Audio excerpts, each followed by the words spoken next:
नमस्कार बच्चों, स्वागत है आपका आज की इस वीडियो में। जैसे कि आप सब लोग जानते हैं कि आप लोगों को एड ग्रेड अभ्यास पुस्तिका मिल गई हैं 2024 से 25 के बीच की। तो अभी तक चैनल को सब्सक्राइब नहीं किया तो सबसे पहले बच्चों चैनल को सब्सक्राइब करें, वीडियो को लाइक करें, कमेंट करें और बिना स्किप किए वीडियो के अंत तक ज़रूर बने रहें। जैसे कि आप सब लोग जानते हैं कि कक्षा छठवीं है, जो कि हमने इसके सामाजिक विज्ञान जो सब्जेक्ट है उसके सारे अध्याय करवा दिए हैं। इस वीडियो के माध्यम से भाषा भारती यानी कि हिंदी करने जा रहे हैं और हम इसी प्रकार इंग्लिश भी करवा देंगे आपकी। तो चैनल पर जाके देख लेना, चैनल का नाम है शिक्षा की दीक्षा। तो इसकी प्लेलिस्ट में जाके देख लेना, आपको सारे जो भी अध्याय हैं उनके आंसर्स मिल जाएंगे। जैसे कि आप सब लोग देखते हैं कि 22 क्वेश्चंस 22 अध्याय हैं अपने, जो कि हिंदी में। तो इसका पहला चैप्टर क्या है, विजयी विश्व तिरंगा प्यारा। पहला अध्याय है विजयी विश्व तिरंगा प्यारा। और दूसरा इसका कौन सा है, कटुक वचन मत बोल। तीसरा हार की जीत, अपना हिंदुस्तान कहाँ है। फिर पांचवा व्याकरण परिवार और छठवां है विजय गान। तो इस वीडियो के माध्यम से अध्याय छठवां करने जा रहे हैं जिसका नाम है विजय गान। चलिए बच्चों छठवां अध्याय करते हैं। इसका पहला प्रश्न पढ़ते हैं, क्या है, धरती का तत्सम शब्द है। तो धरती का तत्सम शब्द क्या है, धारणी। क्या है, धारणी। फिर दूसरा, मनुष्य जीवन की सफलता में बाधक है। तो क्या है, अहंकार। अहंकार है जो वो मनुष्य के जीवन की असफलता है जो उसका बाधक है। कौन, अहंकार। इसके बाद तीसरा प्रश्न है, मंत्र शक्ति द्वारा समूचे समुद्र का जल सोखने वाले ऋषि कौन थे। तो इसमें ऋषि अगस्त्य थे। कौन थे, अगस्त्य। तो यहाँ पे आदता और फिर यहाँ पे या बनना था, तो अगस्त्य था। इसके बाद प्रश्न नंबर चौथा, काल भी भयभीत होता है। तो इसका सही आंसर हो जाएगा लौ हृदय से। पांचवा है, स्त्री की शोभा आभूषण से बढ़ती है। तो कविता की शोभा किससे बढ़ती है, तो अहंकार से, अलंकार से। सॉरी बच्चों, क्या है, अलंकार से। किससे, अलंकार से। तो इस प्रकार 5 प्रश्न हो गए हैं। छठवां प्रश्न है, नीचे दिए गए शब्दों में उचित शब्द चुनकर रिक्त स्थान की पूर्ति कीजिए। तो यहाँ पे कुछ शब्द दिए हैं, इनको चुन करके रिक्त स्थान में भरना है। छठवां क्या है, तपस्वी को मोह छू नहीं पाता।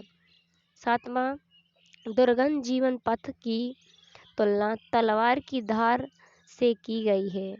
आठवां, चंद्रमा का पर्यायवाची रजनीश है। नौवां, वीर प्राणों की पतवारों से सिंधु पार करते हैं। इसके बाद 10वां प्रश्न है, दधी का तत्सम शब्द दही है। दही में तत्सम शब्द है किसका, दधी का। चलिए बच्चों 10 प्रश्न हो चुके हैं। नेक्स्ट प्रश्न देखते हैं। नेक्स्ट अति लघुत्तरीय प्रश्न है 11वां, बाधा का दुर्दम सागर। पंक्ति में रेखांकित शब्द के 3 समान तुकांत वाले शब्द लिखिए। तो गागर, नगर और लागर। इस प्रकार 11वां हो चुका है। 12वां प्रश्न क्या है, आप वीरों के कौन से 2 गुण अपनाना चाहेंगे। तो इसमें आ जाएगा, हम वीरों के निम्न गुणों को अपनाना चाहेंगे। पहला क्या है, दृढ़ इच्छाशक्ति और दूसरा मोह माया से दूर, तीसरा साहस, चौथा प्रयत्नशीलता आदि। इसके बाद बच्चों नेक्स्ट देखते हैं प्रश्न नंबर 13वां, विजयगान कविता में कवि किन किन को आपस में टकराने की बात कर रहा है। तो कवि समुद्र को हिमालय से, धरती को आकाश से और चंद्रमा को सूरज से टकराने की बात कह रहा है। इसके बाद 14वां प्रश्न है, तलवार की धार पर चलना। मुहावरे का अर्थ लिखकर वाक्य में प्रयोग कीजिए। तो तलवार की धार पर चलना, तो मुश्किल कार्य करना। क्या है, मुश्किल कार्य करना, इसका अर्थ हो गया है ना। वाक्य में प्रयोग करना है, आज राजनीति तो तलवार की धार पर चलने के समान है। इसके बाद आते हैं लघुत्तरीय प्रश्न। निम्नलिखित पंक्ति में तपस्वी की कौन सी विशेषताएं बताई गई हैं।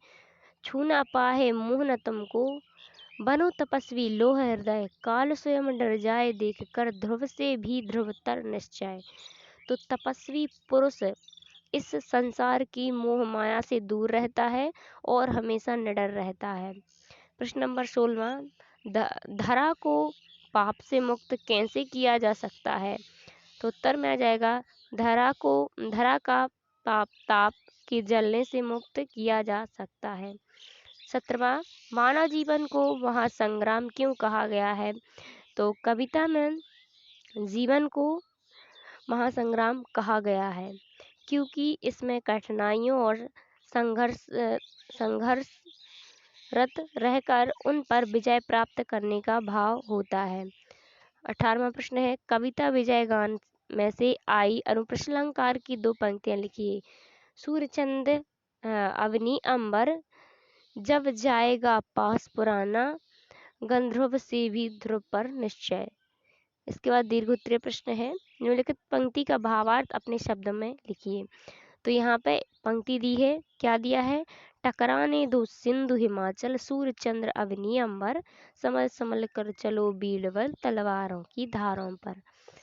पाप से संतप्त धरा का पाप ताप से जलने दो, घुमड़ घुमड़ कर नव मंडल को नित अंगार उबलने दो।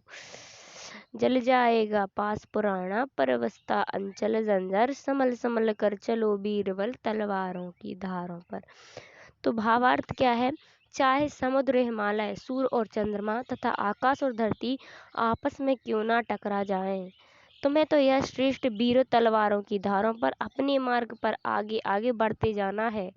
कवि कहता है कि यह धरती अनेक प्रकार के पापों से संताप के कष्ट पा रही है, इसे पाप की ताप से जलने दो, सारा आकाश बार बार घुमड़ घुमड़ अंगार उगल रहा रह जाए, जिससे पुरानी गुलामी की जंजीर जंजर होकर समाप्त हो जाए। तो इस प्रकार 19वां प्रश्न हो गया है। 20वां प्रश्न क्या है? आप अपने जीवन या किसी मित्र के जीवन में आई किसी बाधा का वर्णन कीजिए, उसका सामना आपने या आपके मित्र ने कैसे किया यह भी लिखिए। तो मेरे जीवन में भी कई बार बाधाएं आईं और मेरे मित्रों ने मेरे साथ हमेशा साझा किया। एक ऐसा मौका था जब मैंने एक बड़ी प्रोजेक्ट के लिए तैयारी की थी, लेकिन अचानक कुछ समस्या उठी जिससे मेरे पास समय कम हो गया। मेरे मित्र ने मेरे साथ मिलकर समस्याओं का समाधान किया। उन्होंने मुझे मोरल सपोर्ट दिया और मुझे प्रोजेक्ट को समाप्त करने में मदद की। उनका साथ देने से मुझे आत्मविश्वास मिला और मैंने अपने लक्ष्य को पूरा करने के लिए एकजुट होकर काम किया। तो इस प्रकार 20वां प्रश्न भी हो गया है। नेक्स्ट अध्याय अपना 7 रहेगा, जिसमें है हम बीमार ही क्यों हों। तो मिलते हैं नेक्स्ट वीडियो में बच्चों, अध्याय 7 में। तो अभी तक चैनल को सब्सक्राइब नहीं किया तो सबसे पहले चैनल को सब्सक्राइब जरूर कर लें, वीडियो को लाइक करें, कमेंट करें और बिना अपने दोस्तों के साथ वीडियो को शेयर ज़रूर करें। थैंक यू, धन्यवाद बच्चों।